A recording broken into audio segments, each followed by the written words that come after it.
Hello everyone, welcome back to our channel Chats. അപ്പോൾ ഈ ഒരു വീഡിയോയിൽ the saga of the tiffin carriers എന്നുള്ള 9ാം ക്ലാസ്സിലെ ഇംഗ്ലീഷിലെ ചാപ്റ്ററാണ് നമുക്ക് ഡിസ്കസ് ചെയ്യാനായിട്ടുള്ളത്. അപ്പോൾ ഓൾറെഡി നമ്മൾ ഇതുവരെയുള്ള എല്ലാ ചാപ്റ്റേഴ്സിൻ്റെയും ലൈൻ ബൈ ലൈൻ ആയിട്ടുള്ള എക്സ്പ്ലനേഷൻസ് ചെയ്തിട്ടുണ്ട്. നമ്മുടെ പ്ലേലിസ്റ്റിൽ അവൈലബിൾ ആണ്. കണ്ടിട്ടില്ലാത്തവർ തീർച്ചയായിട്ടും കാണാനായിട്ട് ശ്രദ്ധിക്കാം. അതിൻ്റെ കൂടെ തന്നെ എല്ലാ ചാപ്റ്റേഴ്സിൻ്റെയും ആക്ടിവിറ്റീസ് നമ്മൾ ഇവഞ്ച്വലി ചെയ്തുകൊണ്ടിരിക്കുന്നുണ്ട്. അത് നമ്മൾ സെപ്പറേറ്റ് പ്ലേലിസ്റ്റിൽ ആഡ് ചെയ്യുന്നതായിരിക്കും. അതിൻ്റെ കൂടെ തന്നെ നമ്മൾ ജസ്റ്റ് എല്ലാ ചാപ്റ്റേഴ്സിൻ്റെയും വളരെ ഷോർട്ടായിട്ടുള്ള ബ്രീഫായിട്ടുള്ള സമ്മറികൾ നമ്മൾ ചെയ്യുന്നുണ്ട്. അതായത് നിങ്ങൾക്ക് എക്സാമിൻ്റെ ഒരു എക്സാം പോയിൻ്റ് ഓഫ് വ്യൂവിൽ അല്ലെങ്കിൽ എക്സാമിനൊന്ന് റിവൈസ് ചെയ്യാൻ പറ്റുന്ന തരത്തിൽ വളരെ ഷോർട്ടാക്കിയിട്ട് നിങ്ങൾക്ക് ജസ്റ്റ് ഒന്ന് ഓടിച്ച് നോക്കാൻ പറ്റുന്ന തരത്തിൽ നോട്ട്സാണ് നമ്മൾ അതിനകത്ത് ചെയ്യുന്നത്. നമ്മൾ ഷോർട്ട്സ് ആയിട്ടാണ് ചെയ്യുന്നത്. എന്താണെന്ന് വെച്ച് കഴിഞ്ഞാൽ ജസ്റ്റ് വീഡിയോ ആയിട്ട് വലിച്ചു നീട്ടി ചെയ്യേണ്ട കാര്യമൊന്നുമില്ല. ജസ്റ്റ് ഷോർട്ടല്ലേ എന്ന് വിചാരിച്ചിട്ടാണ് അങ്ങനെ ചെയ്യുന്നത്. അപ്പോൾ നമ്മുടെ ഷോർട്സിൻ്റെ സെക്ഷനിലും അതേപോലെ തന്നെ സെപ്പറേറ്റ് പ്ലേലിസ്റ്റ് ആയിട്ട് നമ്മളത് ആഡ് ചെയ്തിട്ടുണ്ട്. അപ്പോൾ കണ്ടിട്ടില്ലാത്തവർ തീർച്ചയായിട്ടും അത് കാണുക, നോട്ട്സൊക്കെ എഴുതിയെടുക്കുക. യൂസ്ഫുൾ ആവുന്നുണ്ടെങ്കിൽ അഭിപ്രായങ്ങൾ ഒന്ന് കമൻറ്റ് ചെയ്യുക കേട്ടോ. അപ്പം നമുക്ക് ഈ ഒരു വീഡിയോയിൽ ചെയ്യാനുള്ളത് the saga of the tiffin carriers എന്നുള്ള ചാപ്റ്ററാണ്. അപ്പോൾ ഇത് എഴുതിയിട്ടുള്ളത് ഹ്യൂഗ് ആൻഡ് കൊളിൻ ഗാൻസർ ആണ്. അപ്പോൾ ഇവരുടെ ഓതറിൻ്റെ ഡിസ്ക്രിപ്ഷൻ നമ്മൾ നോക്കിക്കഴിഞ്ഞാൽ നമുക്ക് മനസ്സിലാവുന്നത് ഇവർ റിനൗണ്ട് ഇന്ത്യൻ കപ്പിൾസ് ആണ്.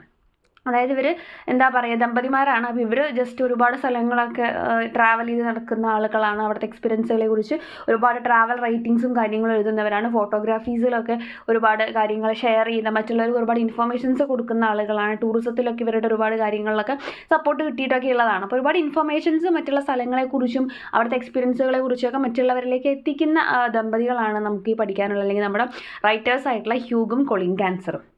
അപ്പോൾ നമുക്ക് ഈ ചാപ്റ്ററിലോട്ട് പോവാം. അപ്പോൾ ടൈറ്റിൽ നോക്കുകയാണെങ്കിൽ the saga of the tiffin carriers എന്നാണ് പറയുന്നത്. അപ്പോൾ എന്താണ് സാഗ? സാഗ എന്ന് പറഞ്ഞിട്ടുണ്ടെങ്കിൽ നമ്മൾ കഥ, വീരകഥ, ഇതിഹാസം അത്തരത്തിലുള്ള മീനിങ്ങിലൊക്കെ എടുക്കാം കേട്ടോ. അപ്പോൾ ടിഫിൻ കാരിയേഴ്സിൻ്റെ സാഗ എന്നാണ് പറയുന്നത്. അപ്പോൾ അതിൻ്റെ ബ്രാക്കറ്റിൽ സബ് ടൈറ്റിൽ പോലെ കൊടുത്തിട്ടുണ്ട് ദ ഡബ്ബാവാലാസ് എന്നുള്ളത്. എന്താണ് ഈ ഡബ്ബാവാലാസ്? ഡബ്ബാവാലാസ് എന്നുള്ളതുകൊണ്ട് നമ്മൾ ജസ്റ്റ് ഇതിപ്പോൾ ആക്ച്വലി അതിനകത്ത് ഉള്ള നമ്മൾ ഡീറ്റെയിൽ ആയിട്ട് പറയുന്നുണ്ട്. എന്നാലും ജസ്റ്റ് ടൈറ്റിൽ ഒന്ന് ഇൻട്രൊഡ്യൂസ് ചെയ്യാന്നുള്ള രീതിയിൽ പറയുകയാണ്. ഡബ്ബാവാലാസ് നമുക്ക് ഓൾറെഡി പിക്ചറിൽ കാണുന്നുണ്ട് അല്ലേ? ഇങ്ങനെ തലയിലൊരു പോലത്തെ ഒരു സംഭവത്തിൽ ഇങ്ങനെ വെച്ചിട്ട് ഒരുപാട് പാത്രങ്ങളൊക്കെ വെച്ച് പോകുന്നത് കാണുന്നുണ്ട്. അപ്പോൾ ഈ ഡബ്ബാവാലാസ് എന്നുള്ളതുകൊണ്ട് ഉദ്ദേശിക്കുന്നത് നമ്മുടെ വീടുകളിൽ നിന്ന്, അതായത് രാവിലെ നേരത്തെ എഴുന്നേറ്റ് ഓഫീസിലേക്കും ജോലിക്കൊക്കെ പോകുന്ന ആളുകൾക്ക് ഫുഡ് വീട്ടിൽ നിന്ന് ചിലപ്പോൾ രാവിലെ ആണെങ്കിലും ഒന്നും ഫുഡ് കഴിക്കാൻ പറ്റിക്കൊള്ളുന്നില്ല. അതുപോലെ പുറത്ത് ഫുഡൊന്നും പറ്റാത്തവരൊക്കെ ഉണ്ടാവും. അപ്പോൾ അങ്ങനത്തെ ആളുകൾക്ക് വേണ്ടിയിട്ട് വീട്ടിലെ ഫുഡ് അവരുടെ വീട്ടിൽ നിന്നും കളക്ട് ചെയ്തിട്ട് അവരുടെ വീട്ടിലെ ടിഫിൻ ബോക്സ് അവരെന്നെ അവിടെ ആക്കി വെച്ചിട്ടുണ്ടാവും വീട്ടിൽ. അപ്പോൾ അത് കളക്ട് ചെയ്ത് ഓരോരുത്തരുടെയും ഓഫീസിൽ കൊണ്ടുപോയി കൊടുക്കുന്ന ആളുകളെയാണ് നമ്മുടെ ഡബ്ബാവാലാസ് എന്നുള്ളതുകൊണ്ട് ഉദ്ദേശിക്കുന്നത്. ടിഫിൻ കാരിയേഴ്സ് ടിഫിൻ ക്യാരി ചെയ്ത് കൊണ്ടുപോകുന്ന ആളുകൾ, അത്രേ ഉള്ളൂ. അപ്പോൾ ആ ആളുകളെയാണ് നമ്മൾ ഡബ്ബാവാലാസ് എന്നുള്ളതുകൊണ്ട് ഉദ്ദേശിക്കുന്നത്. അപ്പോൾ അത് എത്രത്തോളം യൂസ്ഫുൾ ആണ്, എങ്ങനെയാണ് അവർ വളർന്നു വന്നതെന്നൊക്കെയാണ് ഈ ചാപ്റ്ററിനകത്ത് പറയുന്നത് കേട്ടോ. They are unique to Mumbai. Mumbai base ചെയ്തിട്ടാണ് നമ്മുടെ ഈ ഒരു എന്താ പറയുക ഇൻസിഡൻറ്റ് നടക്കുന്നത്. അപ്പോൾ അവർ മുംബൈക്ക് ഭയങ്കര യുണീക്കായിരുന്നു എന്നാണ് പറയുന്നത്. യുണീക്ക് എന്ന് പറഞ്ഞിട്ടുണ്ടെങ്കിൽ അതുല്യം എന്നൊക്കെ പറയാം, അല്ലെങ്കിൽ എന്താ പറയുക പുതിയതായിട്ട് വന്നിട്ടുള്ള പുതിയൊരു അനുഭവമായിരുന്നു ഇത്തരത്തിലുള്ള ഡബ്ബാവാലാസ് മുംബൈ എന്ന് പറയുന്ന ഒരു നഗരത്തിലേക്ക് എത്തിയിട്ടുണ്ടായിരുന്നത്. No other city in the world has them. കാരണം എന്താണ്, വേറെ ഒരു സിറ്റിയും, ലോകത്ത് വേറൊരു സിറ്റിയിലും ഇത്തരത്തിലുള്ള സിസ്റ്റം ഉണ്ടായിരുന്നില്ല. Because no other city has a special characteristics of this booming bustling big apple of India. കാരണം വേറൊരു സിറ്റിയിലും എന്തുണ്ടായിരുന്നില്ല, ഇത്തരത്തിൽ മുംബൈക്കുള്ള ഒരുപാട് സ്വഭാവ സവിശേഷതകൾ അല്ലെങ്കിൽ സ്പെഷ്യൽ ആയിട്ടുള്ള ക്യാരക്ടറിസ്റ്റിക്സ് ഒന്നും വേറൊരു നഗരത്തിന് നമുക്ക് കാണാനായിട്ട് സാധിക്കില്ല. അപ്പോൾ അതിൻ്റെ booming bustling big apple of India എന്നാണ് മുംബൈനെ കുറിച്ച് പറയുന്നത്. അപ്പോൾ ബൂമിംഗ് എന്നുള്ളതുകൊണ്ട് നമ്മൾ കുതിച്ചു വരിക എന്നൊക്കെ ഒരു മീനിങ്ങിൽ എടുത്താൽ മതി. വളർച്ച സംഭവിച്ചുകൊണ്ടിരിക്കുന്ന ഒരു നഗരം എന്നുള്ള രീതിക്കാണ്. അതേപോലെ തന്നെ ബസ്ലിംഗ് എന്ന് പറഞ്ഞിട്ടുണ്ടെങ്കിൽ നമ്മൾ തിരക്കുള്ള, ഭയങ്കര റഷ് ആയിട്ടുള്ള അല്ലെങ്കിൽ ഭയങ്കര ബിസി ആയിട്ടുള്ള എന്നുള്ളൊരു മീനിങ് എടുത്താൽ മതി. അത്തരത്തിൽ എല്ലാ തരത്തിലും ഒരുപാട് വളർച്ചകൾ മാത്രമുള്ള ആ ഒരു സിറ്റി, അതിന് പറയുന്ന മറ്റൊരു പേരാണ് ബിഗ് ആപ്പിൾ ഓഫ് ഇന്ത്യ എന്നാണ് പറയുന്നത്. അപ്പോൾ എന്താണ് ഈ ബിഗ് ആപ്പിൾ ഓഫ് ഇന്ത്യ? വലിയ ആപ്പിൾ, ഇന്ത്യയുടെ വലിയ ആപ്പിൾ എന്നൊക്കെയാണ് അതിൻ്റെ നമുക്ക് ഡയറക്റ്റ് ട്രാൻസ്ലേഷനൊക്കെ നോക്കി കഴിഞ്ഞാൽ നമുക്ക് അങ്ങനെയൊക്കെ കാണും. ഇവിടെ എന്താ ഉദ്ദേശിക്കുന്നതെന്ന് വെച്ച് കഴിഞ്ഞാൽ നമ്മൾ ന്യൂയോർക്ക് സിറ്റീനെയാണ് ദ ബിഗ് ആപ്പിൾ എന്നുള്ളത് കൊണ്ട് ഉദ്ദേശിക്കുന്നത്. നമുക്കറിയാം ന്യൂയോർക്ക് സിറ്റി എന്ന് പറയുമ്പോൾ അതിൻ്റെ പ്രാധാന്യം നമുക്കറിയാമല്ലോ. അപ്പോൾ അത്തരത്തിലുള്ള അത്രയും വലിയ സിറ്റി, വാണിജ്യപരമായിട്ടും എല്ലാ തരത്തിലുള്ള എക്കണോമിക്കലായിട്ടുള്ള കാര്യങ്ങളിലൊക്കെ ഒരുപാട് മുന്നിൽ നിൽക്കുന്ന ന്യൂയോർക്ക് സിറ്റീനെയാണ് നമ്മൾ ദ ബിഗ് ആപ്പിൾ എന്നുള്ളതുകൊണ്ട് വിശേഷണം കൊണ്ട് ഉദ്ദേശിക്കുന്നത്. അപ്പോൾ നമ്മുടെ ഇന്ത്യയുടെ ന്യൂയോർക്ക് എന്നുള്ളൊരു മീനിങ്ങിലാണ് നമ്മൾ ബിഗ് ആപ്പിൾ ഓഫ് ഇന്ത്യ എന്ന് ആരെ വിളിക്കുന്നത്? മുംബൈ നഗരത്തിനെ വിളിക്കുന്നത് കേട്ടോ. അപ്പോൾ ഇന്ത്യയിലുള്ള ആ ഒരു നഗരത്തിൻ്റെ ഇമ്പോർട്ടൻസ് അതുകൊണ്ടാണ്, അത് കാണിക്കാൻ വേണ്ടിയിട്ടാണ് ന്യൂയോർക്കിൻ്റെ ആ ഒരു പേര് വെച്ചിട്ട് അല്ലെങ്കിൽ വിശേഷണം വെച്ചിട്ട് നമ്മൾ മുംബൈനെ വിശേഷിപ്പിക്കുന്നത്. For one thing, skyrocketing land prices make it virtually impossible for the average employee to live near their place of work anywhere in Mumbai. അപ്പോൾ എന്താ പറയുക, ഒരു ആവറേജ് ഒരു ശരാശരി എന്താ പറയുക ഇന്ത്യക്കാരനെ സംബന്ധിച്ച് അവർ ജോലി ചെയ്യുന്ന സ്ഥലത്തിൻ്റെ അടുത്ത് തന്നെ താമസ സ്ഥലം ഒപ്പിക്കുക എന്ന് പറയുന്നത് മുംബൈയെ സംബന്ധിച്ച് ഭയങ്കര പ്രശ്നമുള്ള കാര്യമാണ്, ബുദ്ധിമുട്ടാണ്. കാരണം എന്താണെന്ന് വെച്ച് കഴിഞ്ഞാൽ സ്കൈ റോക്കറ്റിംഗ് ലാൻഡ് പ്രൈസസ് എന്ന് പറയുന്നത്, സ്കൈ റോക്കറ്റിംഗ് എന്നുള്ളതുകൊണ്ട് എന്തായിരിക്കും ഉദ്ദേശിക്കുന്നുണ്ടാവുക, അതായത് കുതിച്ചുയരുന്ന ആകാശത്തേക്ക് കുതിച്ചുയരുന്ന സ്ഥലത്തിൻ്റെ വില എന്നാണ് ഉദ്ദേശിക്കുന്നത്. അപ്പോൾ സ്ഥലത്തിനും അതേപോലെ തന്നെ അപ്പാർട്ട്മെൻ്റ് എടുത്ത് താമസിക്കാനോ വീട് വയ്ക്കാനോ വീട് വാങ്ങിക്കാനോ ഒക്കെ എന്ന് പറഞ്ഞു കഴിഞ്ഞാൽ ഭയങ്കര എക്സ്പെൻസീവ് ആയതുകൊണ്ട് തന്നെ, ഇത് സിറ്റി ഏരിയകളിലായിരിക്കുമല്ലോ വർക്ക് പ്ലേസ് ഉണ്ടാവുക, അപ്പോൾ അവിടെ തന്നെ താമസിക്കുക എന്നുള്ളത് ഭയങ്കര ബുദ്ധിമുട്ടുള്ള കാര്യമാണ്, എക്സ്പെൻസീവ് ആണ് എന്നുള്ളത് കൊണ്ട് തന്നെ അവരെ സംബന്ധിച്ച് എന്താണ്, ഒരുപാട് ദൂരം അല്ലെങ്കിൽ ഓഫീസും അതേപോലെ തന്നെ താമസ സ്ഥലം ഒരുപാട് ദൂരെയാണ് എന്ന് ആ ഒരു രീതിക്ക് മാത്രമാണ് അവരെ കൊണ്ട് സെറ്റ് ചെയ്യാനായിട്ട് സാധിക്കുകയുള്ളൂ. Moreover, Mumbai is A great magnet. അതിനേക്കാളൊക്കെ ഉപരി എന്താണ്, മുംബൈ എന്ന് പറയുന്നത് ഒരു കാന്തമാണെന്നാണ് പറയുന്നത്. കാരണം എല്ലാ കാര്യങ്ങളെയും അതിലേക്ക് ഇങ്ങനെ എന്താ പറയുക ആകർഷിച്ചെടുക്കാൻ പറ്റും. ഇപ്പോൾ ഇരുമ്പ് എങ്ങനെയാണോ കാന്തത്തിലേക്ക് ആകർഷിക്കപ്പെടുന്നത്, അതുപോലെ എല്ലാ കാര്യങ്ങളെയും മനുഷ്യന്മാരെയാണ് അല്ലെങ്കിൽ അവരുടെ ജോലി സാധ്യതകൾ കൊണ്ടായിക്കോട്ടെ അല്ലെങ്കിൽ സാമ്പത്തികപരമായ ചില ഡെവലപ്മെൻറ്റ് ബേസ് ചെയ്തിട്ടായിക്കോട്ടെ, ഈ പല ഒരുപാട് എന്താ പറയുക ഓപ്പർച്യൂണിറ്റീസും കാര്യങ്ങളും പ്രൊവൈഡ് ചെയ്തുകൊണ്ട് ഒരു കാന്തം എങ്ങനെയാണ് ഇരുമ്പിനെ ആകർഷിക്കുന്നത്, അതുപോലെ മുംബൈയിലേക്ക് ആളുകളെ ആകർഷിക്കുന്ന ഒരു സ്വഭാവം ആർക്കുണ്ടെന്നാണ് പറയുന്നത്, മുംബൈക്ക് ഉണ്ട് എന്നാണ് പറയുന്നത്. It draws people from all over India. നമ്മൾ പറഞ്ഞ കാര്യം തന്നെ, ഇന്ത്യയിലുള്ള ഒരു എന്താ പറയുക എല്ലാ ഏരിയയിലുള്ള ആളുകളെയും അവിടേക്ക് ഇങ്ങനെ വലിച്ചടുപ്പിക്കുന്നൊരു കഴിവ് മുംബൈക്കുണ്ട്. Each with their own dietary foibles and taboos. ഓരോരുത്തരും വരുന്ന അവരുടേതായ സ്വഭാവ സവിശേഷതകളും ശീലങ്ങളും ഇഷ്ടങ്ങളും ഒക്കെ കൊണ്ടാണ്. അപ്പോൾ നമ്മൾ ഡയറ്ററി എന്നുകൊണ്ട് ഉദ്ദേശിക്കുന്നത് ശീലമല്ല എന്നുണ്ടെങ്കിൽ എന്താ പറയുക അവരുടെ എന്തിൻ്റെ ശീലങ്ങൾ വേണമെങ്കിലും ആവാട്ടെ, അപ്പോൾ ഫുഡിൻ്റെ കാര്യത്തിലായിക്കോട്ടെ അല്ലെങ്കിൽ വേറെ പല ശീലങ്ങളായിക്കോട്ടെ, അങ്ങനെ അവരുടേതായ ഓരോ ശീലങ്ങളും കാര്യങ്ങളും. മാത്രമല്ല ഫോയിബിൾസ് എന്നൊക്കെ പറഞ്ഞിട്ടുണ്ടെങ്കിൽ നമ്മൾ വീക്ക്നെസ്സുകൾ എന്ന് പറയുമല്ലോ, പോസിറ്റീവായിട്ടും നെഗറ്റീവായിട്ടും ഒരുപാട് കാര്യങ്ങൾ നമുക്ക് ഉണ്ടാവാറുണ്ട്. അപ്പോൾ അത്തരത്തിലുള്ള നമ്മുടെ ഇഷ്ടങ്ങളും അനിഷ്ടങ്ങളും കാര്യങ്ങളും ഒക്കെ നമ്മുടെ കൂടെ നമ്മൾ കൊണ്ടുവരും. It became increasingly difficult each with their own dietary foibles and taboos. Taboos എന്നുകൊണ്ട് ഉദ്ദേശിക്കുന്നത് നമ്മുടെ വിലക്കുകൾ അല്ലെങ്കിൽ ആചാരങ്ങൾ അങ്ങനത്തെ കാര്യങ്ങളൊക്കെ ആയിട്ട് ബേസ് ചെയ്തിട്ട് അങ്ങനെ ചെയ്യരുത് ഇങ്ങനെ ചെയ്യരുത് എന്നൊക്കെയുള്ള കാര്യങ്ങളുണ്ടല്ലോ, അപ്പം അതിനാണ് ടാബൂസ് എന്നുള്ളതുകൊണ്ട് ഉദ്ദേശിക്കുന്നത്. അപ്പോൾ അത്തരത്തിൽ അവനവൻ്റേതായിട്ടുള്ള ഡയറ്ററുകളും ഫോയിബിൾസും ടാബൂസും ഒക്കെ കൂടെ കൂട്ടിയിട്ടാണ് ഈ ആളുകളൊക്കെ ഈ കാന്തം പോലെ എവിടേക്ക് വരുന്നത്, നമ്മുടെ മുംബൈയിലോട്ട് എത്തുന്നത്. Besides as the cost of living in Mumbai soared, it became increasingly difficult to get one's meals from downtown eateries. അപ്പോൾ അതുകൊണ്ട് തന്നെ ഇത്തരത്തിൽ എന്താ പറയുക സാധാരണ ആ ഒരു നമ്മൾ ജോലി സ്ഥലത്ത് അതിൻ്റെ അടുത്തുള്ള ഭക്ഷണശാലകളിൽ നിന്നൊക്കെ ഭക്ഷണം കഴിക്കുക എന്ന് പറയുന്നത് ഭയങ്കര ബുദ്ധിമുട്ടാണ്. കാരണം എന്താണ്, അവിടുത്തെ ഒരു ഓൾറെഡി അവിടെ ജീവിക്കാൻ തന്നെ നല്ല എക്സ്പെൻസാണ്, അതിൻ്റെ കൂടെ പുറത്തുനിന്ന് ഭക്ഷണം കഴിക്കുക എന്ന് പറയുന്നത് അതിനേക്കാൾ എക്സ്പെൻസ് ആയിട്ടുള്ളൊരു കാര്യമാണ്. And since we Indians have not yet taken to sandwiches, salads and cold cuts or even cold food in general, the great army of Mumbai's workers are left with just 2 options. നമ്മൾ ഇന്ത്യക്കാരുടെ സ്വഭാവ സവിശേഷതയാണ് അവർ പറയുന്നത്. നമ്മളെ കൊണ്ട് 3 നേരം ഈ സാൻഡ്വിച്ചും കാര്യങ്ങളൊന്നും കഴിച്ചിട്ട് ജീവിക്കാനായിട്ട് സാധിച്ചോളണമെന്നില്ല. നമുക്ക് നമ്മുടേതായ എന്താ പറയുക ചോറ് അല്ലെങ്കിൽ നമ്മുടേതായ എന്താ പറയുക നാടൻ ഭക്ഷണങ്ങൾ കാര്യങ്ങളോടൊക്കെയാണ് താല്പര്യം ഉണ്ടാവുക. അപ്പോൾ ഇത്തരത്തിലുള്ള സാൻഡ്വിച്ചുകൾ കാര്യങ്ങൾ പോലത്തെ ഭക്ഷണങ്ങൾ, അതേപോലെ കോൾഡ് ഫുഡുകൾ, അല്ലാന്നുണ്ടെങ്കിൽ ഫാസ്റ്റ് ഫുഡുകൾ, ഇങ്ങനത്തെ സാധനങ്ങളൊന്നും കഴിച്ചിട്ട് നമ്മളെയും കൊണ്ട് എന്താ പറയുക നിലനിൽക്കാനായിട്ട് സാധിക്കില്ല. അല്ലെങ്കിൽ ഫുൾ എപ്പോഴെങ്കിലുമൊക്കെ കഴിക്കാമെന്നല്ലാണ്ട് അത് വെച്ചിട്ട് നമുക്ക് അങ്ങോട്ട് ജീവിക്കാൻ നമ്മളെ കൊണ്ട് സാധിച്ചോളണമെന്നില്ല. അപ്പോൾ അതുകൊണ്ട് തന്നെ നമുക്കിപ്പോൾ ഓഫീസിൻ്റെ അടുത്തൊക്കെയാണ് ഇത്തരത്തിലുള്ള ഭക്ഷണങ്ങളൊക്കെയാണ് കിട്ടുള്ളൂ, അല്ലാണ്ട് നമ്മുടെ നാടൻ ഫുഡൊന്നും അവിടെ നിന്നൊന്നും കിട്ടിക്കൊള്ളണമെന്നില്ല. കിട്ടുന്ന ഫുഡിനാണെങ്കിൽ ഭയങ്കര എക്സ്പെൻസും ആയിരിക്കും. അപ്പോൾ അതുകൊണ്ട് തന്നെ നമ്മുടെ ഇന്ത്യക്കാർക്ക് അവിടെ പോയിട്ടുള്ള അല്ലെങ്കിൽ നമ്മുടെ മുംബൈയിൽ ജീവിക്കുന്ന ആളുകളെ സംബന്ധിച്ച് അവർക്ക് 2 ഓപ്ഷൻ അതിന് മുന്നിലുണ്ടായിരുന്നുള്ളൂ എന്നാണ് പറയുന്നത്. ഒന്നാമത്തത് starve all through the working day or dream of having someone deliver your hot home cooked meal to your office. ഒന്നാമത്തെ ഓപ്ഷൻ എന്ന് പറയുന്നത് വർക്കിംഗ് ഡേ ഫുൾ എന്ത് ചെയ്യുക, സ്റ്റാർവ് ചെയ്ത് കിടക്കുക എന്ന് പറഞ്ഞാൽ എന്താണ്, പട്ടിണി കിടക്കുക, ഫുഡ് കഴിക്കാണ്ടിരിക്കുക. ഒന്നാമത്തെ ഓപ്ഷൻ അതാണ് നടക്കുകയുള്ളൂ. പിന്നെ രണ്ടാമത്തെ കാര്യം എന്താണ്, dream of having someone deliver your hot home cooked meal to your office. നമ്മുടെ വീട്ടിലുണ്ടാക്കിയ നല്ല ചൂട് വറക്കുന്ന അല്ലെങ്കിൽ ആവി വറക്കുന്ന ഭക്ഷണം ഉണ്ടല്ലോ, അതിങ്ങനെ ഫുഡ് കഴിക്കുന്ന നേരമാകുമ്പോഴേക്കും നമ്മുടെ ഓഫീസിലേക്ക് ഇങ്ങനെ ആരെങ്കിലും കൊണ്ടുവന്ന് തരിക, അതിങ്ങനെ സ്വപ്നം കാണുക. ഈ 2 ഐഡിയകൾ മാത്രമാണ് അവരുടെ മുന്നിലുള്ളൂ. ഒന്നെങ്കിൽ പട്ടിണി കിടക്കുക, അല്ലാന്നുണ്ടെങ്കിൽ നല്ല ചൂട് ഭക്ഷണം വീട്ടിൽ നിന്ന് ഇങ്ങനെ ആരെങ്കിലും കൊണ്ടുവന്ന് തരുന്ന സ്വപ്നം കണ്ടിരിക്കുക. ഈ 2 കാര്യങ്ങൾ മാത്രമാണ് നടക്കുകയുള്ളൂ. മൂന്നാമതൊരു ഓപ്ഷൻ അവരുടെ മുന്നിലുണ്ടായിരുന്നില്ല. An impossible dream. അപ്പോൾ ഒരു ഇമ്പോസിബിൾ ഡ്രീം ആണോ അല്ലെങ്കിൽ അല്ലേ എന്നൊരു ചോദ്യമാണ് അവിടെ വരുന്നത്. ഒരു അസാധ്യമായ സ്വപ്നമാണോ അത്? വീട്ടിൽ നിന്ന് ഇങ്ങനെ എല്ലാ ദിവസവും ഉച്ചയ്ക്ക് ഇങ്ങനെ ഫുഡ് ഇങ്ങനെ കറക്റ്റായിട്ട് ഇങ്ങനെ എത്തുക അവിടേക്ക്, അല്ലെങ്കിൽ അവർക്ക് കഴിക്കേണ്ട സമയമാകുമ്പോഴേക്കും ഓഫീസിലേക്ക് ഇങ്ങനെ വീട്ടിലുണ്ടാക്കി ഫുഡ് എത്തിക്കുക എന്നൊക്കെ പറയുമ്പോൾ അതൊരു സ്വപ്നമായിട്ട് മാത്രം മാറുമോ എന്നൊരു സംശയമാണ് അവിടെ വരുന്നത്. But then Mumbai is a city where many impossible dreams have become reality. പക്ഷേ ഇതൊരു അസാധ്യമായ സ്വപ്നമായിരിക്കാം, പക്ഷേ ഒരുപാട് അസാധ്യമായ സ്വപ്നങ്ങളെ സാധ്യമാക്കിയ അല്ലെങ്കിൽ റിയാലിറ്റി ആക്കി മാറ്റിയ ഒരു സിറ്റിയാണ് നമ്മുടെ Mumbai. As this one dead, അതുപോലെ തന്നെ എന്ത് സംഭവിക്കുന്നു, നമ്മുടെ ഈ പറഞ്ഞ സ്വപ്നവും അവിടെ എന്താവാണ്, യാഥാർത്ഥ്യമായിട്ട് മാറുകയാണ്. എങ്ങനെയാണെന്ന് നോക്കാം. ആരിൽ കൂടെയാണ്? Enter the dabbawalas. ആരിൽ കൂടെയാണ്? നമ്മുടെ ഡബ്ബാവാലാസിൽ കൂടെയാണ്. നമ്മൾ ഓൾറെഡി ടൈറ്റിൽ പറഞ്ഞപ്പോൾ പറഞ്ഞിട്ടുണ്ടായിരുന്നു എന്താണ് ഡബ്ബാവാലാസ് എന്നുള്ളത്. അവിടെയാണ് നമ്മുടെ ഡബ്ബാവാലാസ് കടന്നു വരുന്നത് കേട്ടോ. As former Mumbaikars we had seen these food couriers hustle on board our commuter trains, rush off at terminuses and trot through crowded roads carrying coffin-sized crates laden with lunches. അപ്പോൾ അങ്ങനെ എന്ത് ചെയ്യുന്നുണ്ട്, നമ്മുടെ ആ ഒരു പുറത്തേക്ക് എല്ലാവരും ജോലിക്കോ കാര്യങ്ങളൊക്കെ ആയിട്ട് ഇറങ്ങുന്ന സമയത്ത് നമ്മൾ സ്ഥിരം കാണുന്ന ഒരു കാഴ്ചകളാണ് കഫിൻ സൈസ്ഡ് ക്രാറ്റ്സ് ലാഡൻ വിത്ത് ലഞ്ചസ് എന്ന് പറയുന്നത്.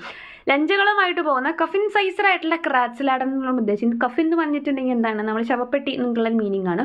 അപ്പോൾ അതിൻ്റെ ഒരു ലെങ്ത് അറിയാമല്ലോ. അപ്പോൾ അത്തരത്തിൽ നല്ല ലെങ്ത് ഉള്ള ഒരു പലക പോലത്തെ അല്ലെങ്കിൽ അവരുടേതായ സെറ്റിങ്സിലൊക്കെ വെച്ചിട്ട് എന്ത് ചെയ്യുന്നുണ്ടാവും, ഇത്തരത്തിലുള്ള ഉച്ചയ്ക്കുള്ള ലഞ്ചുകൾ ഇങ്ങനെ ബോക്സസ് ആക്കിയിട്ട് ഓരോ വീടുകളിൽ നിന്നും കളക്ട് ചെയ്തിട്ട് ഇങ്ങനെ കൊണ്ടുപോകുന്ന ഡബ്ബാവാലാസ് അവരെന്ത് ചെയ്യുന്നുണ്ടായിരിക്കും, വാഹനങ്ങൾ, നമ്മൾ സഞ്ചരിക്കുന്ന വാഹനങ്ങൾ, കമ്മ്യൂട്ടർ ട്രെയിൻസ് എന്നുകൊണ്ട് ഉദ്ദേശിക്കുന്നത് ഒരു സ്ഥലത്ത് നിന്ന് മറ്റൊരു സ്ഥലത്തേക്ക് സ്ഥിരമായിട്ട് യാത്രക്കാരെ കൊണ്ടുപോകുന്ന ആ ഒരു സിസ്റ്റത്തിനാണ് കേട്ടോ പറയുന്നത്. അപ്പോൾ കമ്മ്യൂട്ടർ ട്രെയിൻസിലാണെന്നുണ്ടെങ്കിലും അതേപോലെ തന്നെ നമ്മുടെ സ്റ്റോപ്പുകൾ, ടെർമിനൂസസ് എന്നുകൊണ്ട് ഉദ്ദേശിക്കുന്നത് ലാസ്റ്റ് സ്റ്റോപ്പ്, നമ്മുടെ സ്റ്റോപ്പുകൾ തന്നെയാണ്.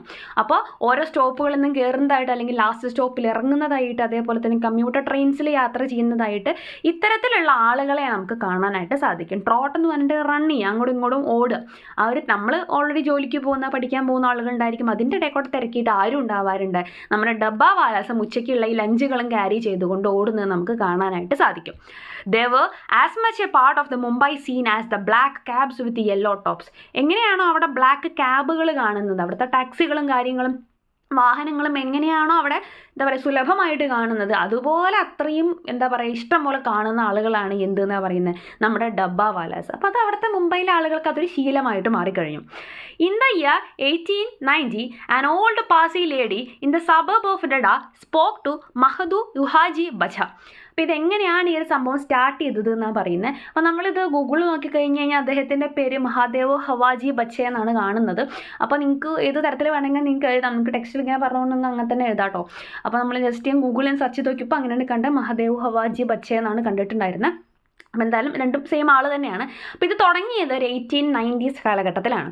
അതായത് ഒരു പാഴ്സി ലേഡി അവരുടെ എന്താ പറയുക നമ്മുടെ ഈ പറഞ്ഞ നമ്മുടെ മഹാദേവ് ഹവാജി ബച്ചയുടെ അടുത്ത് ഒരു കാര്യം, ഒരു ഇൻസിഡൻറ്റ് അല്ലെങ്കിൽ ഒരു ആവശ്യം ഉന്നയിക്കുന്നതും അതിന് ശേഷം നടക്കുന്ന ഇൻസിഡൻസും ഒക്കെ കണക്ട് ചെയ്തിട്ട് അല്ലെങ്കിൽ അതിൻ്റെ ആഫ്റ്റർ എഫക്റ്റ് ആയിട്ടാണ് നമ്മൾ ഈ പറയുന്ന ഡബ്ബാവാലാസ് വന്നിട്ടുള്ളതെന്നാണ് പറയുന്നത്.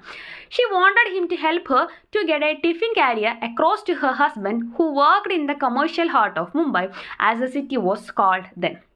അപ്പോൾ ആ സ്ത്രീ എന്തായിരുന്നു ആവശ്യപ്പെട്ടിട്ടുണ്ടായിരുന്നു നമ്മുടെ മഹദു യുവാജി ബച്ചയുടെ അടുത്ത്, അദ്ദേഹത്തിനോട് പറഞ്ഞിട്ടുണ്ടായിരുന്നു അവരുടെ ഹസ്ബൻഡിന് എന്ത് ചെയ്തിട്ടുണ്ടായിരുന്നു, അവർ ഓൾറെഡി വർക്കിന് പോയിരിക്കുകയാണ്. അപ്പോൾ അവിടെ ജോലിക്ക് പോയിട്ടുള്ള അദ്ദേഹത്തിന്, അപ്പോൾ ആ സമയത്തൊക്കെ മുംബൈ എന്ന് പറയുന്നത് കൊമേഴ്ഷ്യൽ ഹാർട്ടാണ്, അല്ലെങ്കിൽ എന്താ പറയുക കൊമേഴ്ഷ്യൽ ഹാർട്ട് ഓഫ് മുംബൈ എന്നുള്ള രീതിക്കാണ് അവിടെ അറിയപ്പെട്ടിട്ടുണ്ടായിരുന്നത്. അപ്പോൾ അവിടേക്ക് എന്ത് ചെയ്തിട്ടുണ്ടായിരുന്നു, ജോലിക്ക് പോയിട്ടുള്ള ഹസ്ബൻഡിനും അവരുടെ ഫുഡ് ഉച്ചയ്ക്ക് കൊണ്ടുപോയിട്ടില്ല. അപ്പോൾ ആ ഒരു ടിഫിൻ കാരിയർ ഒന്ന് അവിടെ എത്തിച്ചു കൊടുക്കുമോ എന്ന് നമ്മുടെ മഹദേവ് ഹവാജി ബച്ചയുടെ അടുത്ത് ആ ഒരു പാസിയിലേട്ട് ചോദിക്കുകയുണ്ടായി.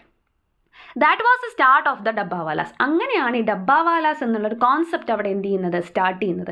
അതുവരെ അങ്ങനെ ഒരു ഐഡിയ ഉണ്ടായിരുന്നില്ല. അപ്പോൾ അദ്ദേഹത്തിന് നമ്മുടെ മഹദേവ് ഹവാജി ബച്ചയ്ക്ക് എന്ത് ചെയ്യാണ്, ഐഡിയ തോന്നുകയാണ് ഇങ്ങനെ വീടുകളിൽ നിന്നുള്ള ടിഫിൻ ബോക്സുകൾ ക്യാരി ചെയ്ത് ഓഫീസുകളിലേക്ക് എത്തിക്കുക എന്നുള്ളത് ആ ഒരു ആളുകളുടെ എണ്ണം വെച്ചിട്ട് നമുക്ക് ചെയ്തുകൂടെ എന്നൊരു ചിന്ത അവിടെ നിന്നാണ് സ്റ്റാർട്ട് ചെയ്യുന്നത്. അപ്പോൾ അത് ഓർത്ത് വയ്ക്കട്ടെ, എവിടെ നിന്നാണ് ഇങ്ങനൊരു ഇൻസിഡൻറ്റ് അല്ലെങ്കിൽ ഇങ്ങനെ ഒരു ഐഡിയ എവിടെ നിന്നാണ് എമേർജ് ചെയ്യുന്നത് എന്നുള്ളതൊന്ന് ആലോചിക്കണം. അദ്ദേഹത്തിൻ്റെ പേരൊന്ന് ഓർത്ത് വയ്ക്കുക. From those humble beginnings this self made Indian organisation has grown into a huge network whose incredible efficiency has won the admiration of international business schools and even of Prince Charles of England. അപ്പോൾ അങ്ങനെ അവരുടെ ആ ഒരു ഇത് ഭയങ്കര സിമ്പിളായൊരു തുടക്കമായിരുന്നു. അത് just ഒരു wife ഹസ്ബൻഡിന് ഫുഡ് എത്തിക്കുന്ന ഒരു സംഭവത്തിൽ നിന്നും സ്റ്റാർട്ട് ചെയ്ത വളരെ ഹമ്പിളായൊരു ബിഗിനിങ് ഉള്ളൊരു കാര്യം ഇപ്പോൾ എന്തായിട്ട് മാറിയിരിക്കുന്നു എന്നാണ് പറയുന്നത്, സെൽഫ് മെയ്ഡ് ഇന്ത്യൻ ഓർഗനൈസേഷൻ ആയിട്ട് അത് മാറിയിരിക്കുകയാണ്. അതിപ്പോൾ ഒരു ഹ്യൂജ് നെറ്റ്വർക്കാണ്, ഒരുപാട് കണക്ഷൻസ് ഉള്ള ഒരുപാട് ആളുകളുള്ള ഒരു ഹ്യൂജ് നെറ്റ്വർക്കായിട്ട് അത് മാറിയിരിക്കുകയാണ്. കാരണം എന്താ, അവരുടെ ആ ഒരു എഫിഷ്യൻസി, അവരുടെ ആ ഒരു കാര്യക്ഷമത, അല്ലെങ്കിൽ അവർക്ക് ആ ഒരു അവരുടെ ടൈമിങ്, പങ്ക്ച്വാലിറ്റി കാര്യങ്ങളൊക്കെ കൊണ്ട് എന്ത് ചെയ്യാണ്, അവരിപ്പോൾ എല്ലാവരുടെയും ആ ഒരു അഡ്മിറേഷൻ അല്ലെങ്കിൽ ഒരു ആരാധന അല്ലെങ്കിൽ ഒരു അപ്രീസിയേഷനൊക്കെ ഏറ്റുവാങ്ങുന്ന രീതിയിലേക്ക് വളർന്നിരിക്കുകയാണ്. ഇപ്പോൾ ഇൻ്റർനാഷണൽ ബിസിനസ് സ്കൂളുകളുടെ ആയിക്കോട്ടെ, ഈവൻ എന്തിൻ്റെ പോലും പറയുന്നുണ്ട്, ആ പ്രിൻസിൻ്റെ ചാൾസ് ഓഫ് ഇംഗ്ലണ്ടിലെ ചാൾസ് രാജകുമാരൻ്റെ വരെ ആ ഒരു എന്താ പറയുക ആശംസകളല്ലാന്നുണ്ടെങ്കിൽ അപ്രീസിയേഷൻ നേടിയെടുക്കുന്ന തരത്തിലേക്ക് അവർ വളർന്നു വന്നു എന്നാണ് പറയുന്നത്. On a human day in March to the crash of the carrier lad and crates cold trays being deposited on the pavement, the clang of tiffin carriers being sorted out office wise and the announcements from the railway station we spoke to the president and the members of the Mumbai tiffin box supplies association.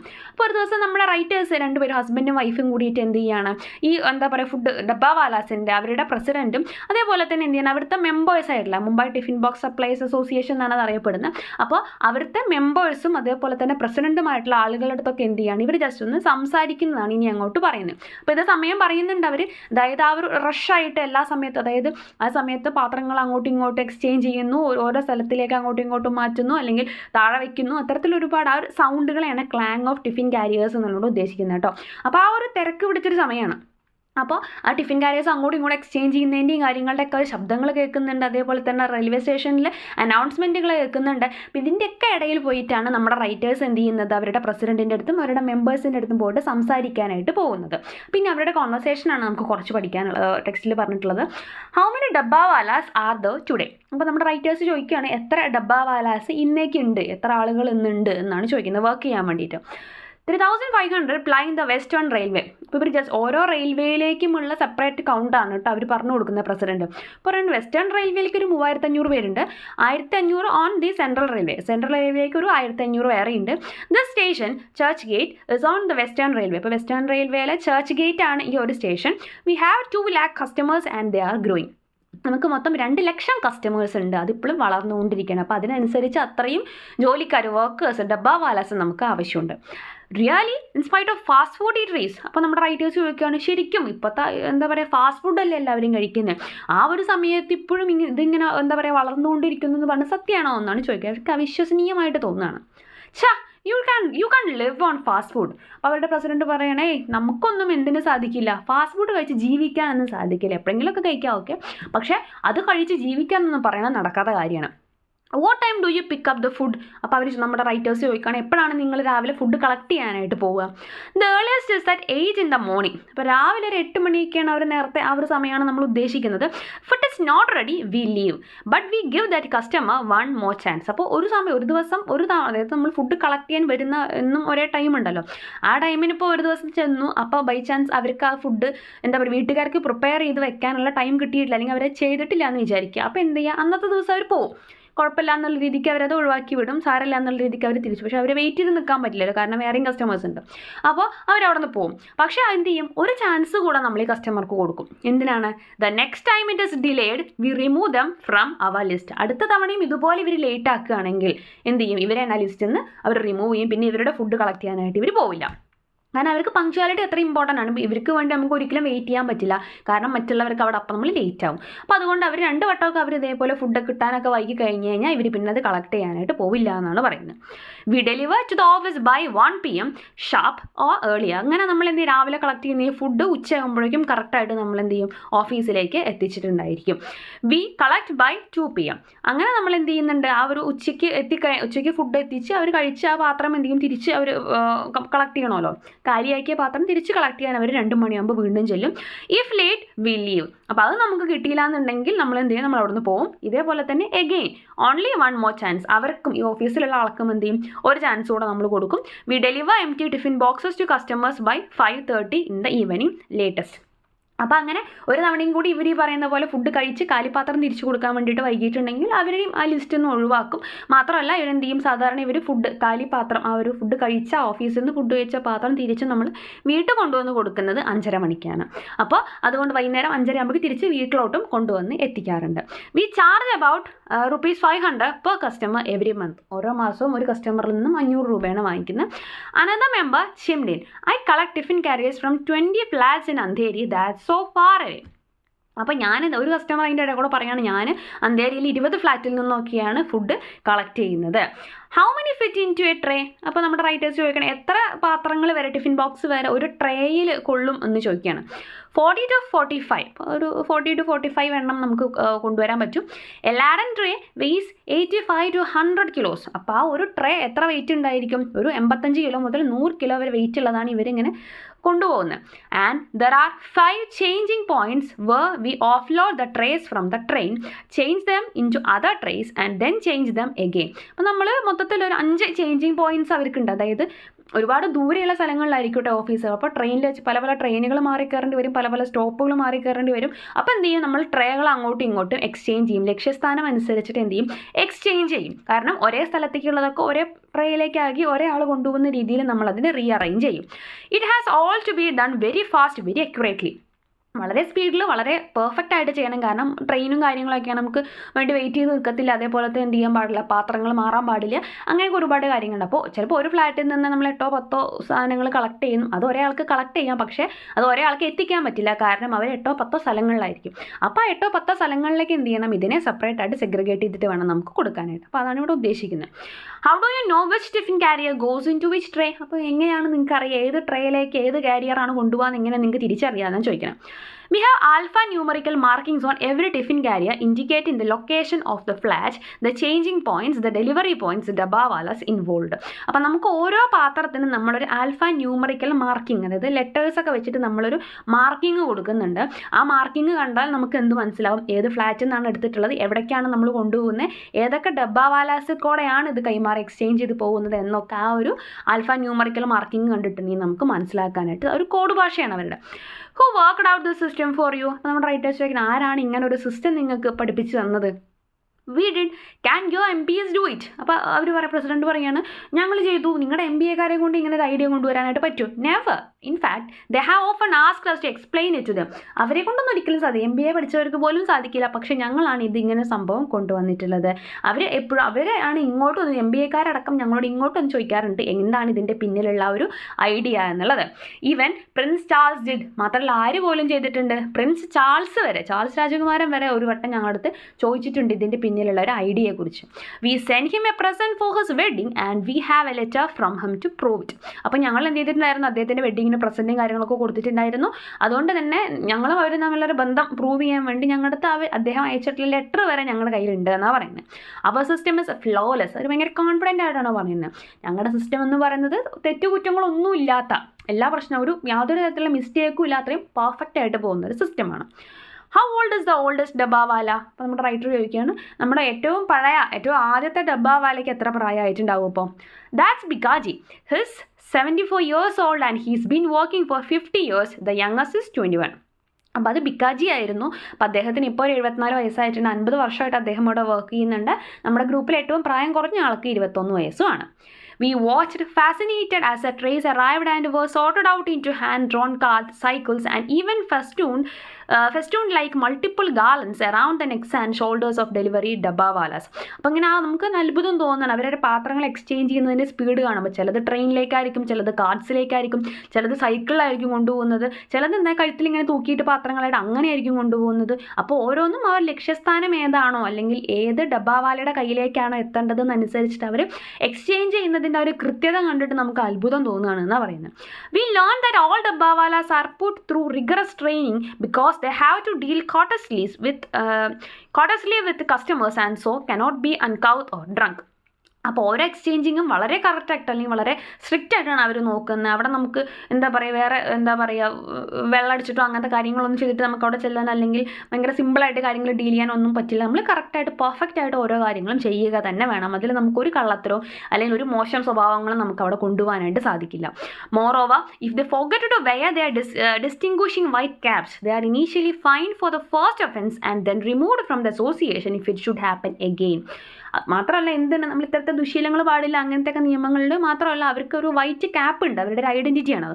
അപ്പോൾ ആ ഒരു white cap ഇടാൻ ഒരു ദിവസം മറന്നു പോയിട്ടുണ്ടെങ്കിൽ ആദ്യത്തെ ദിവസം തന്നെ അവർക്ക് എന്ത് കിട്ടും, ഫൈന് കിട്ടും. വീണ്ടും അവരൊരു വട്ടം കൂടെ മറക്കുകയാണെങ്കിൽ അവരെ ആ ഒരു അസോസിയേഷനിൽ നിന്ന് തന്നെ പറഞ്ഞേക്കും, പിന്നെ അവർക്ക് അവിടെ വർക്ക് ചെയ്യാനായിട്ട് സാധിക്കില്ല. അത്രയും സ്ട്രിക്റ്റ് ആണ് അവരുടെ സിസ്റ്റം എന്നാണ് പറയുന്നത്. They run a very tightly controlled disciplined organisation. അവർ അത്രയും കൺട്രോൾ ചെയ്ത് ഭയങ്കര ഡിസിപ്ലിൻ ഉള്ള ഒരു ഓർഗനൈസേഷൻ ആയതുകൊണ്ടാണ് അവർക്ക് പങ്ക്ച്വാലിറ്റി ഒക്കെ അത്രയും കീപ്പ് ചെയ്യാനായിട്ട് സാധിക്കുന്നത്. We left the dabbawalas to get on with their schedules and walked across to the tea centre for our own lunch. അപ്പോൾ ഇങ്ങനെ അവരുടെ പണിക്ക് വിട്ടിട്ട് നമ്മുടെ റൈറ്റേഴ്സ് എന്ത് ചെയ്യാണ്, അവർ ഫുഡ് കഴിക്കാനായിട്ട് പോവുകയാണ്. In the lobby next to the lift we noticed a dabba under ഡ്രസ്സിൽ ടേബിൾ. അപ്പോൾ അവിടെ ടേബിളിൻ്റെ താഴെയായിട്ട് അവിടെ ഫുഡ് കഴിക്കാൻ പോയ സമയത്ത് ലോബിയിലും ഇതേപോലൊരു പാത്രം ഫുഡ് കൊണ്ടുപോകുന്ന ഒരു ഡബ്ബ ഇരിക്കുന്നത് കാണുകയാണ്. The guard told us that it belonged to someone in the textiles export promotion council on an upper floor. അപ്പോൾ അവർ പറയുകയാണ്, അവിടെയുള്ള ആൾ പറയുകയാണ്, അതായത് മുകളിലത്തെ ഫ്ലോറിലുള്ള ആരുടെങ്കിലുമൊക്കെ ഫുഡായിരിക്കും ഇതുപോലെ ഡബ്ബാവാലാസിന് കൊണ്ടുപോകാനുള്ളതായിരിക്കും. We went up and met E L. Paulo, director and secretary of the council. അപ്പോൾ കൗൺസിലിൻ്റെ ഡയറക്ടറും സെക്രട്ടറി ഒക്കെ ആയിട്ടുള്ള ഇ.എൽ. പൗലോനെ കാണാൻ വേണ്ടിയിട്ട് അവർ പോകുന്നുണ്ട്. He lived in the suburbs on Mira Road and he had been dealing with the ഡബ്ബാവാലാസ് for 10 years. 10 വർഷമായിട്ട് ഡബ്ബാവാലാസുമായിട്ട് ബന്ധമുള്ള ആളാണ് അദ്ദേഹം. അതായത് അദ്ദേഹത്തിൻ്റെ ഫുഡും കാര്യങ്ങളൊക്കെ ക്യാരി ചെയ്യുന്നവരാണ്. He told us that they pick up his tiffin carrier at 8 every morning. അപ്പോൾ അദ്ദേഹം പറയുകയാണ്, എന്നും രാവിലെ 8 മണിക്ക് വന്നിട്ട് അവർ ടിഫിൻ കാരിയേഴ്സ് ഇവിടെ വന്ന് കളക്ട് ചെയ്യാറുണ്ട്. In all these 10 years, he said, they have never missed. It's a wonderful service, very reliable. അദ്ദേഹം പറഞ്ഞു, ഇത്രയും വർഷമായിട്ട് 10 വർഷമായിട്ട് ഒരിക്കൽ പോലും അവരത് മിസ് ചെയ്തിട്ടില്ല, അല്ലെങ്കിൽ ലേറ്റ് ആയിട്ടില്ല, ഒന്നും ചെയ്ത ഒരു പ്രശ്നം അവരും കൊണ്ട് ഉണ്ടായിട്ടില്ല. അത്രയും വണ്ടർഫുൾ ആയിട്ടുള്ള, അല്ലെങ്കിൽ വിശ്വസനീയമായിട്ടുള്ള, വിശ്വാസയോഗ്യമായിട്ടുള്ള, റിലയബിൾ ആയിട്ടുള്ള ആളുകളാണ് അവർ. Such a comment from a senior executive who has to maintain international standards is indeed a great endorsement. അപ്പോൾ ഇത്തരത്തിൽ വളരെ സീനിയർ ആയിട്ടുള്ള ഒരാളിൽ നിന്നും ഇത്തരത്തിലൊരു കമൻറ്റ് കിട്ടുക എന്ന് പറയുന്നത് വളരെ അംഗീകരിക്കാവുന്ന അല്ലെങ്കിൽ അഭിനന്ദനാർഹമായിട്ടുള്ള കാര്യം തന്നെയാണ്. This is particularly commendable when it is applied to a network as wide-ranging and as entirely grassroots generated as Mumbai's unique Dabbawalas. പ്രത്യേകിച്ചും ഇത് ഇത്രയും ഒരു എന്താ പറയുക, വളരെ വൈഡ് റേഞ്ചിങ് ആയിട്ടുള്ള നെറ്റ്വർക്ക് പോലെ ഇപ്പോൾ 2 ലക്ഷം ആളുകളിലേക്കൊക്കെ എത്തിക്കുക എന്ന് പറഞ്ഞാൽ ചെറിയൊരു കാര്യമല്ല. അപ്പോൾ അത്രയും ആളുകളിലേക്ക് എത്തിച്ചിട്ടും അവർക്കൊരു മിസ്റ്റേക്ക് സംഭവിക്കുന്നില്ല എന്ന് പറയുന്നുണ്ടെങ്കിൽ അത് എടുത്തു പറയേണ്ട ഒരു കാര്യം തന്നെയാണ്. And if you want another endorsement ask Prince King Charles. അപ്പോൾ നിങ്ങൾക്ക് ഇനി കൂടുതൽ എന്തെങ്കിലും കാര്യങ്ങൾ അറിയണമെന്നുണ്ടെങ്കിൽ, അല്ലെങ്കിൽ ആ ഒരു അംഗീകാരത്തിനെ കുറിച്ചൊക്കെ അറിയണമെന്നുണ്ടെങ്കിൽ നമുക്ക് ആരോടും ചോദിക്കാം, കിങ് ചാൾസിനോട് ചോദിച്ചാൽ മതി എന്നുള്ള രീതിക്കാണ് പറയുന്നത്. കാരണം അത്രയും അവർക്ക് ഉറപ്പാണ്, അവരത്രയും പെർഫെക്റ്റ് ആണ് എന്നുള്ള കാര്യം. അപ്പോൾ ഇത്രയാണ് ഈ ചാപ്റ്റർ പറയുന്നപ്പോൾ കൂടുതൽ വീഡിയോസിനെ ഈ ചാനൽ സബ്സ്ക്രൈബ് ചെയ്യുക, സപ്പോർട്ട് ചെയ്യുക, കമൻസ് ഒക്കെ ഒന്ന് കമൻറ്റ് സെക്ഷനിൽ പറയാനായിട്ട് ശ്രദ്ധിക്കുക കേട്ടോ. Thank you.